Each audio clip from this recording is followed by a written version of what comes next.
Hello, hello, bookworms. Kim here, and welcome on back to Bookworm Buzz. Today's video, my friends, is going to be something a little bit different because this is a haul video, which in and of itself does not make it different. But today I'm going to be sharing with you 5 books that I have recently bought that are completely out of my comfort zone. Now, many of you will know I am a massive thriller reader, mystery, suspense. Now and then I can dabble in a little bit of horror, and those are really where my loves lie in terms of reading. I obviously also like crime and true crime novels, and so that is those are the genres that I tend to lean towards most often when I'm reading. But I also did mention that this year I want to try and branch out a little bit and try and read some books that I would historically not really have thought of picking up. So I have 5 books to share with you today that are all very different. Very different from the thriller and mystery genres that I normally read from. Now, also, friends, one genre that I never read is romance. You guessed it, romance. I have never really gotten into the vibe of romance novels. I can't even say I've picked up a romance novel in the past. I'm not even joking when I say 10 to 15 years. Now, hold on to your socks because there are 2 or 3 romance novels in this pile. I have been hearing such good things about so many romance novels that I thought, okay, because this is the year of stepping out of my comfort zone, let me try and read a few romances. So, gang, if those type of genres appeal to you, then settle on in because this is going to be a very different book haul. And I'm actually quite excited to share these with you guys and also to start reading some of these. Hopefully, I'm not sure if I'll get to any of these in March, but hopefully by April, I can start trying to get into 1 or 2 of these. I'm a little bit nervous, I must say, because I'm just very nervous that I'm not going to enjoy them or they're going to be DNFs for me. DNF meaning a did not finish. Anyway, my friends, settle in while we take a look at these 5 very unusual and different reads for me. So kicking things off in this video is going to be this novel. This is not a thriller, it's not a mystery, it's none of those things. It's actually a story of sisters, the relationship between 3 sisters. Now this one is called Blue Sisters by Coco Mellers. Now I've been hearing a lot about this book. I decided to pick it up and give it a go because it does sound interesting, and although it's very much out of my comfort zone, it does sound like something that I would like. I do enjoy stories about sisters, about family drama, relationships in families, and all of that. So when I read the blurb to you from this one, you will see that this one sort of ticks all of those boxes. So I'm hopeful that I will actually be okay with this novel. So let me read to you from the blurb a little bit so that you can see what this one is about and whether you think maybe it would be something you would enjoy. So basically it says, 3 estranged sisters return to their family home in New York after their beloved 4th sister's death in this unforgettable story of grief, hope, and the complexities of family. So that really does already sound good to me.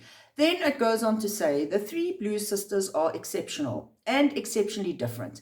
Avery, the eldest and a recovering heroin addict turned strict-laced lawyer, lives with her wife in London. Bonnie, a former boxer, works as a bouncer in LA, following a devastating defeat. And the youngest models in Paris while trying to outrun her hard partying ways.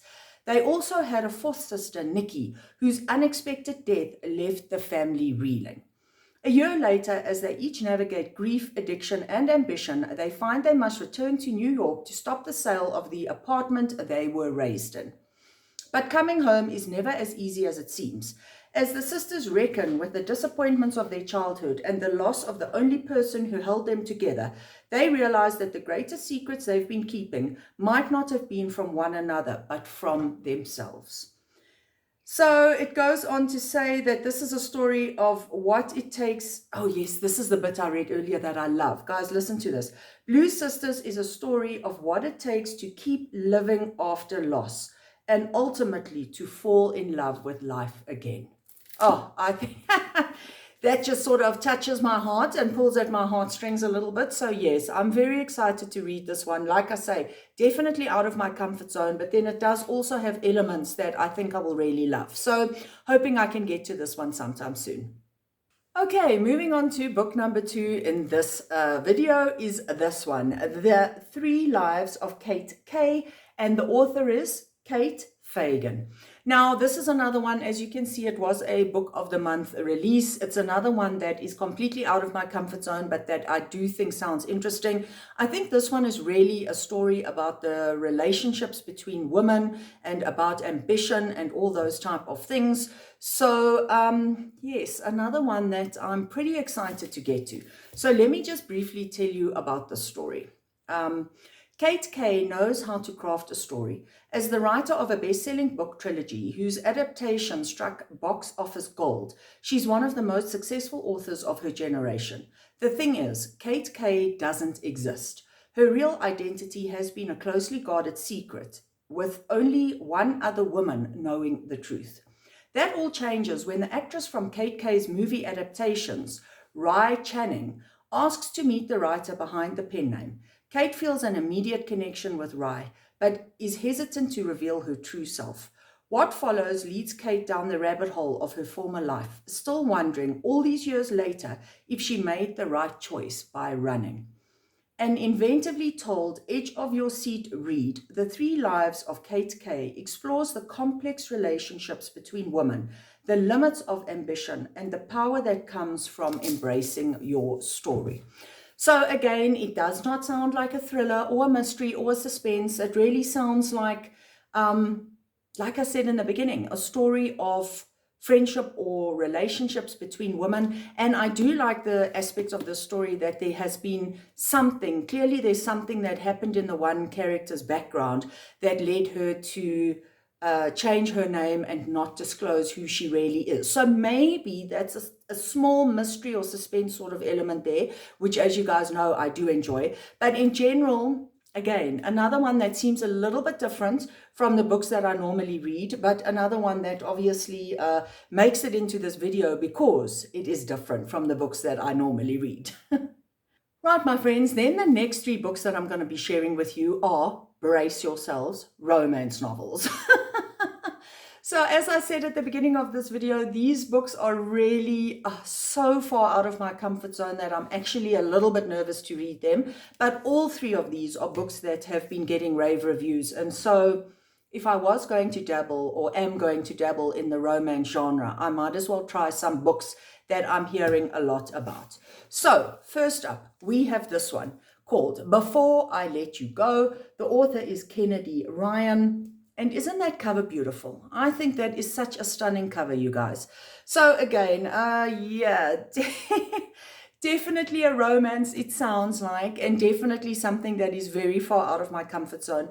I hope, my big hope in reading these romance novels is that I'm not going to find them cringy, because I think that is something that I used to battle with in the past, that some of them are so cringy and the dialogue is just off, and I'm not the biggest fan of hot, long, lingering sex scenes and all of that. So, so hopefully there's a lot more to the story than what I've come to think or expect from romance novels.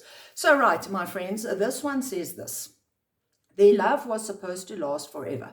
But when life delivered blow after devastating blow, Yasmin and Josiah Wade found that love alone couldn't solve or save everything. It couldn't save their marriage. Yasmin wasn't prepared for how her life fell apart, but she's finally starting to find joy again. She and Josiah have found a new rhythm, co-parenting their 2 kids and running a thriving business together.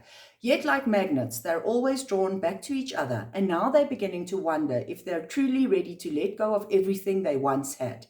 Soon, one stolen kiss leads to another and then more. It's hot, it's illicit, it's all good until old wounds reopen. Is it too late for them to find forever? Or could they even be better the second time around? I'm holding thumbs. I don't know. I don't want to expect too much, because already just reading that, I'm a little concerned that there might be aspects of the story that I'm not hopelessly in love with. I don't know how on board I am with the concept of a couple getting a divorce and then staying completely in each other's lives. Obviously, co-parenting, that's a different story. We all understand that. But hanging out together, running a business together, co-parenting, and all the rest, you basically 100% still in each other's life. And I don't know if that's really practical or how often that happens in real life, but maybe I must just suspend disbelief and go into these books with an open mind. So yes, my friends, this one does get a lot of rave reviews. So really, please hold thumbs for me because I'm not 100% convinced. Next, my friends, is of course another read that is in the romance genre and is making me a little bit nervous. And that is this one, How to End a Love Story by Yulin Quang. Quang? I'm not sure how to pronounce that surname. There you go, guys. That is the author's name. Uh, Guys, another book where I'm not sure. I mean, it sounds so silly in a way to be doing a video like this where there's so many books that I'm really not sure about. But really, this is important that I try and read some books that are a bit out of my comfort zone. And also, you know, reading thriller after thriller after thriller, I have said to you guys before, it can become a bit monotonous. And unless the thriller is like mind-blowingly good, a lot of them can seem same. So it is important for me to try books like this. But again, my friends, another book that is making me a little bit nervous. So basically, this is what this one says. Oh, sorry, before I read this to you, it's also another book about a novelist or an author. There was one other in this pile that I mentioned to you. I think, was it? Yeah, it was The Three Lives of Cate, is also about an author. This one goes down, it would seem, a very similar sort of avenue or route, but again, one that gets a lot of rave reviews. So basically, this is what we have here. Helen hasn't seen Grant Shepherd once in the 13 years since the tragic accident that bound their lives together forever. Okay, so already that's better. That's off to a better start because there's some tragic accident in their past that bound these characters together or where their lives intertwined. And so I am quite interested in that. Anyway, it goes on to say, now a best-selling author, Helen pours everything into her career. She's even scored a coveted spot in the writer's room of the TV adaptation of her young adult novels. And if she can hide her imposter syndrome, hello, that's also what we had in the Cate novel, but anyway, where was I? And if she can hide her imposter syndrome, surely the rest of her life will fall into place too. LA is a fresh start that she needs. After all, no one knows her there except ... Grant has done everything in his power to move on from the past, including building a life across the country. And while the panic attacks have never quite gone away, he's well liked around town as a screenwriter. He knows he shouldn't have taken the job on Helen's show, but it will open doors to developing his own projects that he just can't pass up. Grant's exactly as Helen remembers him. Charming, popular, and lovable in ways that she's never been. And Helen's exactly as Grant remembers too. Brilliant, beautiful, closed off. But working together is messy and electrifying. And Helen's parents, who have never forgiven Grant, have no idea he's in the picture at all. When secrets come to light, they must reckon with the fact that theirs was never meant to be any kind of love story. And yet, the key to making peace with their past and themselves might just lie in holding on to each other in the present. So this one grabs me a little bit more. I like this idea of something having gone on in the past that sounds very tragic. And now these characters who had really tried to stay away from each other are brought back together, and you know, obviously the story develops from there. So I would say if I had to compare these two, I'm more excited for this one than for this one. But again, let's see how we go when I actually get to this.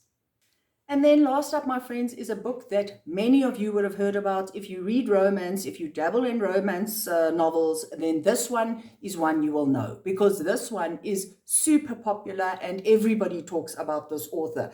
This author is Abby Jimenez, and this story is called Part of Your World. Now, like I've said, if you are someone who reads a lot of romance, you would have heard about this one or you would have read this one. If you are like me and you're just trying to start off in the romance genre, then definitely consider this one, because it is one of the more popular romance novels that often gets talked about. Again, I mean, this one for me, when I read the blurb earlier, does sound a little bit more basic perhaps than this one. I think this one still sounds like it might be a little bit more up my alley, but I don't know. Let me keep an open mind. Let me tell you about this one. So this one, like I said, is called Part of Your World. This is what it says. After a wild bet, gourmet grilled cheese sandwich, and cuddle with a baby goat, Alexis has had her world turned upside down. The cause, Daniel Grant, a ridiculously hot carpenter who's 10 years younger than her and as casual as they come. The complete opposite of sophisticated city girl Alexis, and yet their chemistry is undeniable. Not loving that, guys. Thinking, is that a bit cheesy? I don't know. Is it sounding a bit cheesy? Okay. I'm gonna keep an open mind. Anyway, carrying on. While her ultra-wealthy parents want her to carry on the family legacy of world-renowned surgeons, Alexis doesn't need glory or fame. She's fine with being a mere ER doctor. And every minute she spends with Daniel and the tight-knit town where he lives, she's discovering just what's really important. Yet letting their relationship become anything more than a short-term fling would mean turning her back on her family and giving up the opportunity to help thousands of people. Bringing Daniel into her world is impossible, and yet she can't just give up the joy she's found with him either. With so many differences between them, how can Alexis possibly choose between her world and his? Okay, I'm okay. I'm okay with the sound of this one. I do like the topic of doctors, ER doctors, surgeons. That is right down or right up my alley, I should say. I love reading about doctors and surgeons and things like that, especially in real life. The medical profession is one that I've always been very interested in. The concept of helping people, of people being in pain and being able to help them, has always appealed to me. So I do like that there is that aspect to the story. The whole romance aspect, the love affair with these two people, with her being 10 years older than him, it sounds like maybe a little bit of a forbidden love affair, I don't know. And also with her having to choose between her life as a doctor and her life with this man. I mean, it does sound interesting. As I'm speaking to you guys, I can feel in myself, it feels a little bit uncomfortable to me because, as I've already said, these are just not genres and topics that I tend to read and that tend to interest me. But really, again, and I've said it before, I need to keep an open mind and I need to just trust the fact that this one gets rave reviews. So if it gets so many rave reviews, if I go into it with an open mind, there's a chance that I might like it, right? I don't know. Let's hope so. Anyway, my friends, those are the 5 novels that I wanted to share with you today. Those are the 5 recent purchases that I've made that are completely, totally, 100% outside of my comfort zone. I'm sure many of you are sitting there going, oh gosh, Kim, I don't know if you're going to like those. I'm thinking the same. But having said that, I am going to keep an open mind. I'm going to give these books a good chance and a good try. And definitely keep your eyes on my channel because they will be featured in a monthly wrap-up video. Or I might just do a separate video where I give feedback on the 3 romance novels that I'm going to be reading from this pile. So, my friends, as I said before, please hold thumbs for me because this is a scary, scary process for me. But anyway, on that note, my friends, as always, please do feel free to leave your comments down in the description box below. If you have read any of these and you've loved any of these, then definitely let me know your thoughts. And if you've read any romance, or not just romance, maybe romance or historical fiction or fantasy or anything that is very much out of my comfort zone and that you think I would love, please don't hesitate to leave those suggestions down below so that I can check them out. On that note, my friends, I am going to say happy reading. Bye.